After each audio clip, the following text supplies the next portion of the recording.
ain't see me, you Stevie. Wondering how I reach more evolutions than Eevee and make it look easy.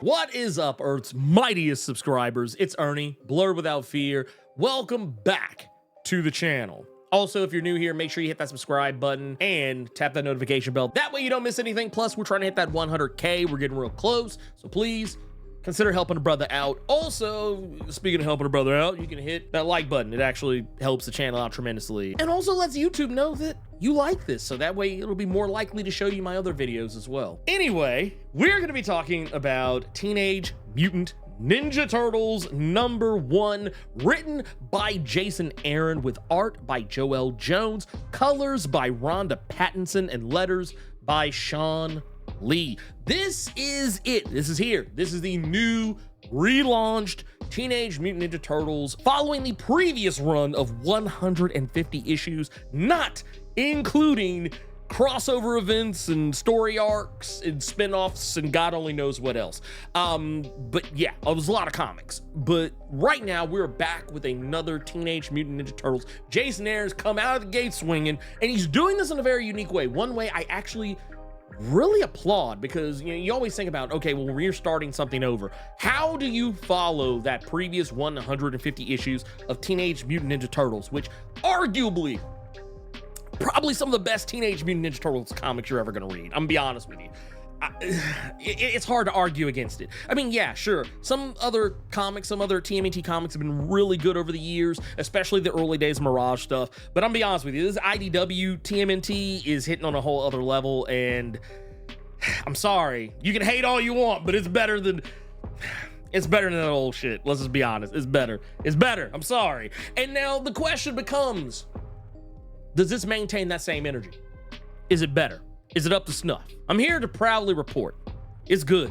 It's damn good. Now, we're only one issue in, but here's the thing to take into consideration here. And I've actually talked about this in the previous video on a minor scale. You can check it out up here. But one thing I will definitely say is, if you are someone who is worried that, oh my God, I'm gonna have to read all those 150 issues just to get caught up to this. No, you do not, gentle reader. You do not have to do exactly that. No, as a matter of fact, this book does a pretty good job of kind of giving you little hints and teases at things that have happened over the course of those 150 issues. Now, if you're wondering, is any of the continuity from that previous 150 issues, is any of that still in play?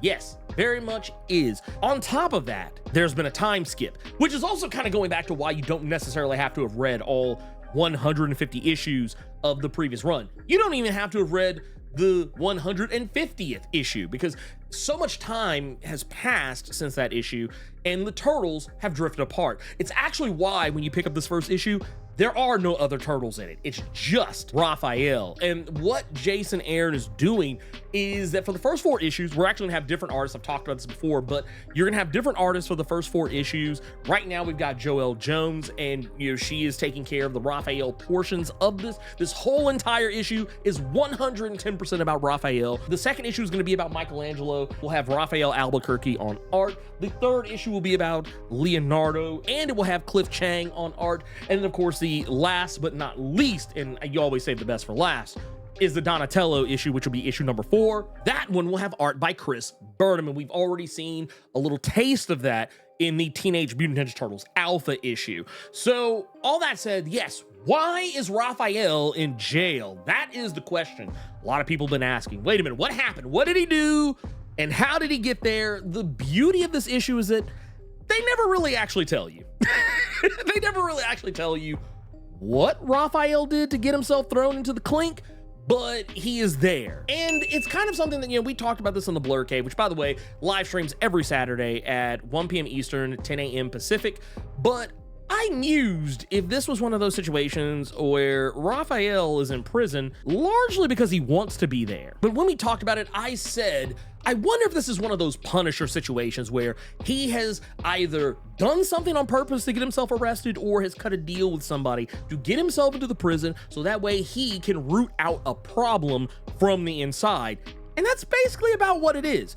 We see that at a point where he's talking to the warden of the prison in this comic, and it is pretty much confirmed that that is why he is there. There is something that is going on the inside of that prison. Something going on with the guards, something going on with the prisoners. There is corruption on all sides, and the inmates are effectively running the asylum, and the warden needs Raphael's help to clear it up. We actually saw a taste of this in the preview for this first issue, where we see that there are some criminals, inmates inside the prison who are trying to escape, and Raphael takes them out. He escapes from his cell, gets into the sewer, takes them down just like old times, and even kind of reminisces a little bit about his brothers. But the reasoning is behind it, it really all just seems to stem from an agreement. Whether Raphael actually did something to get put in here is another story altogether. But the point of the matter here is that the corruption is something that comes from a very surprising source. And I'm going to right now, and once again, I feel like this should be obvious a lot of the time if you've been following this channel for any stretch of the time, but I'm gonna go and say spoiler alert ahead, because I am actually gonna dig into the actual reveal of where the problem stems from. And once again, usually when people watch my videos is because they kind of already know what's going on. You just want to hear my opinion about it. So I assume you have already read the comic. So going forward, if you are still here after this, I'm about to spoil the shit out of this. That said, the Foot Clan is who is behind this. Now, if you're wondering why the Foot Clan would be behind this, considering where the Foot Clan was left off at the end of that 150th issue, the Foot Clan by this point is led by Karai, no longer led by Shredder. Shredder is out somewhere in space, chilling, living out his space Conan dreams. No, Karai is in charge, and it seemed like Karai was on the up and up by the time it was all said and done. That when all the dust had settled, all the smoke had cleared, the Turtles in the Foot Clan had seemingly called a truce amongst one another, even referring to each other as allies at times. But now it seems the Foot Clan is back and is on that Fox News bullshit. Not only that, they have taken out the warden and used Raphael's size in order to accomplish this, framing Raphael for effectively unaliving the only person in the prison who knew about the arrangement that they had. No one else knew that this arrangement was going on, only the warden and Raphael. So now Raphael has to pull a prison break and get out of the situation. But at the same time, things aren't much better on the outside. Outside of that prison, the Foot Clan has also infiltrated the political infrastructure of New York, having seemingly put a man by the name of Hale, who is vying for the position of next district attorney. They've got him in their pocket. Hale is planning to frame the DA and make it look as though he had suddenly been caught with drugs by the police and has unalived himself as a result of the embarrassment, as well as losing the election. So yeah, this is gonna be wild. Right now, Karai is acting a whole monkey, and we don't know why. We don't know what's going on here, and we don't even know if Shredder is involved in this either. I don't know what Jason Aaron is going for here, but yeah, I'm curious to know what is going to be the reasoning behind why the Foot Clan is back. Seemed like they had found a new status quo, and it seems like they're reneging on the deal. This all seemingly has to do with the recent miniseries Teenage Mutant Ninja Turtles: The Untold Destiny of the Foot Clan. In this series, Karai had unlocked the hidden secret magics of the Foot Clan, and towards the end of that series, she actually took those very same secrets, all of which she had memorized, and destroyed them so that no one else would ever be able to learn the secrets of the Foot Clan, not necessarily just out of a sense of secrecy of protecting the Foot Clan, which she holds above pretty much all else, but also in a sense to ensure that no one else goes through the same trials and tribulations that she did, some of which actually pushed her in directions that I don't think Karai has ever felt before. She has both gained and lost things in ways that are ultimately very tragic, and she did say by the very end of that series that she vowed to bring the Foot Clan back to its original goals, and that is domination. And she plans on taking over New York as she had seemingly wanted to in the past. And this time she even goes as far as to say she doesn't care who gets in her way, so that has a lot to do with it. Now, if you're wondering why Casey Jones is aligning himself with the Foot Clan, he had gone through quite a bit over the course of his time in that 150 issues of Ninja Turtles.